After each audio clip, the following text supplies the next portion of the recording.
of the day to you. You are welcome to our robust program known as Retirement Clues. I am Mr. Chusudo Okonta, the promoter of this program. We want to sincerely welcome you and appreciate you for the support given to us since this program started.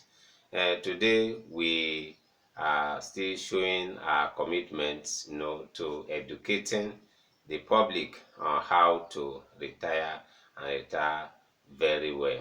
I am still the promoter of Nigeria #1 insurance and pension online, known as eSpend Online. Today we want to look at a topic that we feel that will benefit those that are in the nano, small and medium enterprise. We want to actually talk to them so that they will be able, to focus their business, so that even when they retire and after they have left this planet Earth, that their business can still be thriving. And that is why we want to look at a topic that says how to sustain your business in retirement. How to sustain your business in retirement. This topic came out of research because we've observed that the most especially in our society, that most people that have their own personal business, those that we can call sole proprietors or one-man business, oftentimes before they even die, their business die before them.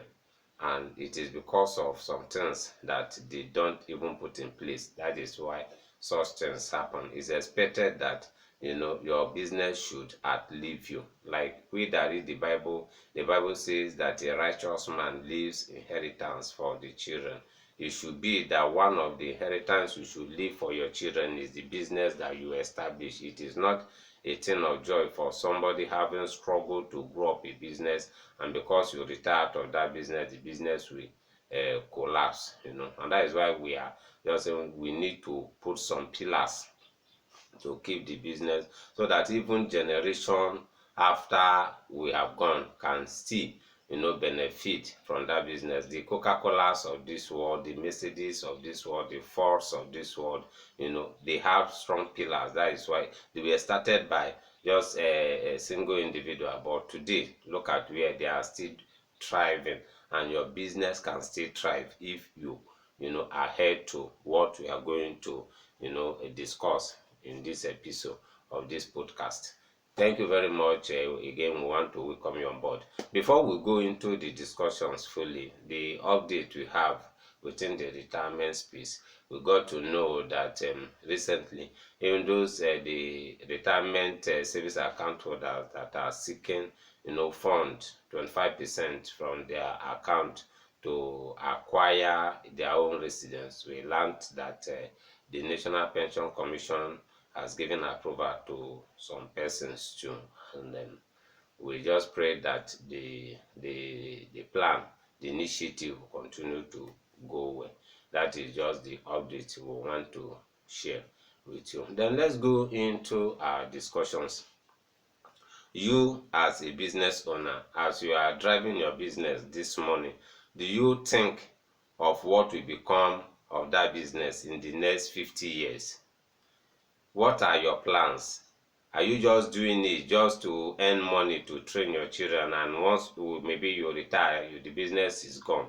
It will not be very good, because the idea to establish that business is something that God has actually given to you to make the world a better place. That your small business that you are running today can grow tomorrow to match the Coca-Colas of this world, the Fords of this world, the Mercedes-Benz of this world, if actually you entrench the things that we are going to discuss in this podcast. You want to sustain your business in retirement and to keep the business after you have gone.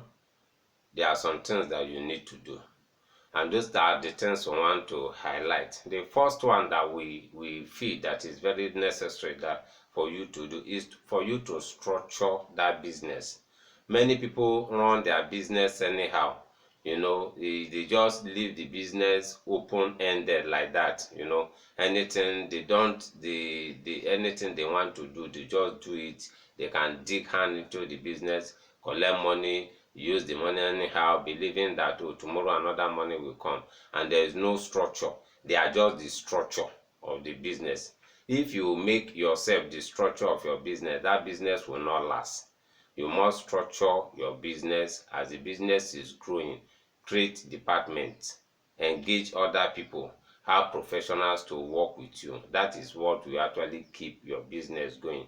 But if you make yourself the strong man of the business, everything around the business is tied around you.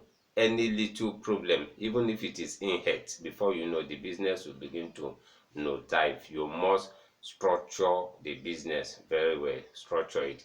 And that structuring the business entails you detaching yourself from the business, because at least I did a little business law. In business law, we are told that, once your business is registered, you start a business, your business is an entity. You are an entity. You should not see you and your business together. Your business is a person. You are a person. You should be able to separate yourself from the business. That is why, if your business is registered, if there's any legal action against the business, it is not you, it's the business that will face that litigation, not you. You must be able to structure the business and make sure you detach yourself from the business. Lay a solid structure for the business, so that even when you are not there, the business can operate on autopilot without any problem. It's very, very key that you structure the business. Another thing that we'll have to say is that, having structured the business, then you have people working with you. You have to be nice with your employees. It's very, very necessary.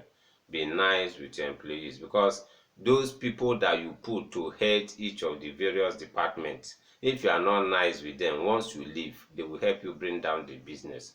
Pay them their salary, good salary. Make sure that you comply with every necessary law that says provision should be made for employees, group life, their pension, and every other thing that you needed to do, every necessary safeguards that the employee need.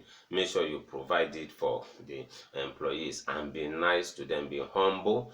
Don't just be a tiger. Don't just maybe talk to your employees anyhow, because those employees, they are the one that will keep the business going, irrespective of the ability you have. You alone cannot drive the business. And like, as I've observed recently, your employees, they are your business. If your employees are not happy, if they are not even happy staying with you, there is no way that you'll be surprised. People that are working with you, they will even be referring clients to your competitors if you are not treating them well, and they'll collect their money. Treat your employees very well if you want to sustain your business in retirement. It's very nice. Then another thing is that you must have succession plan. This is very, very necessary. You must have succession plan, and in the course of this succession plan, you have to put many things into cognizance. In a bid to have succession plan, that is where you begin to groom your children, your wards, and your relative, and even people that are around you. It mustn't be that your business should be handed over to your children. I was very happy when I read about the what how the founder of ABC Transport, handed over the business to one of his brother. He didn't hand over to the children. And I read about the profile of the brother he handed over to. I learned he has been with the business for a very long while. He has groomed him to take over from, and the man has retired. That is what we are saying. The man did not wait until when he drops dead, and that is what will actually keep the business going. Have a succession plan. People that that are loyal, because me, I've had some people, that will say their children will tell them, me, I'm not interested in the line of business that you are doing. Don't force your children into what they don't want to do. If you force your children to take over your business, they will crash that business. And that is why you must be nice to people. From the people you have around you, you begin to groom who will take over from you. And if your children are happy to work with you, you groom them. Your relatives are happy, you groom them. The members of staff that you know that are loyal, you can still groom them to take over from you. And make sure you retire very early. Don't wait until when you are old, when the business is already nosediving, before you now hand it over. You should hand over a healthy business to your successor, so that the successor will will not struggle, to bring the business. We will continue to lay or build on the foundation that you have already put in place. Another good thing that you should do to sustain your business: be ethical. Make sure that your business is run on ethical principles. Be open. Don't put your hand into things that will affect the business. If you are not ethical, you are putting your hand into things that are not okay, it will definitely come back to affect the business. You want your business to outlive you. Run a transparent business. Be ethical. Don't be unethical in what you do. Then the last one we want to say, is good that we get finances, facilities from banks, but be careful before you borrow any money. Make sure that you want to use that money for something that will grow the business. Don't just jump at any facility, any loan that comes your way, because if you are not careful, that loan may bring down that business. Before you go for any loan, make sure that the loan should be able to pay back what you are, pay back the money you are collecting should be able to pay back that loan. Don't just take loan to go and if you want to expand your business, you are using it to buy vehicles, to show that you are the chairman, buying vehicles that are not directly impacting the business. Or you take the loan to go and build the house that will not generate anything for that business. If you do this and many other things, you see that even in retirement, you just be smiling and watch your business grow. Want to stop here. And in case you have inquiries, our numbers are open. Numbers are 08054269557, and the other number is 07033253527. Our email address is ispenonline@gmail.com. Please share this podcast. You may be helping somebody, most especially those that are in the informal sector. They need to hear what we have said here, so that they will keep their business and their children will inherit their business, just like the Fords and Coca-Colas of this world. Remain blessed. By the grace of God, we will still come your way in the future. Thank you very much for giving us your time today.